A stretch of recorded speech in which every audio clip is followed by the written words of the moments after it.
Hello అండి. కార్తీక మాసం శివరాత్రి ఆంజనేయ స్వామి వారి ఆలయం ముందు ఈ యొక్క శివలింగాన్ని ఏర్పాటు చేసి ఈ యొక్క కార్యక్రమాన్ని ఎంతో వైభవంగా ఆ యొక్క స్వామి దర్శించుకుంటున్నారు.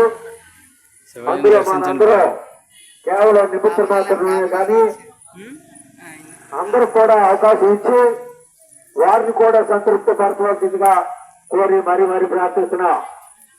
ఇంకా ఎవరైనా సరే వెలిగించిన వాళ్ళు ఉంటే వాళ్ళు కూడా అవకాశం ఇవ్వండి. అలాగే ఈ దీపోత్సవ కార్యక్రమం ఇక్కడ ఎంతో వైభవంగా జరుగుతుంది. కార్యక్రమం అయిన అనంతరం స్వామివారి యొక్క తీర్థ ప్రసాదాలు తీసుకుని మరీ ఇంటికి వెళ్ళవలసిందిగా కోరి మరీ మరీ ప్రార్థిస్తున్నాం. ఓం నమ శివాయ, ఓం నమ శివాయ, ఓం నమ శివాయ. మొత్తం తీనే స్వామి, మొత్తం అవునాయి మొత్తం.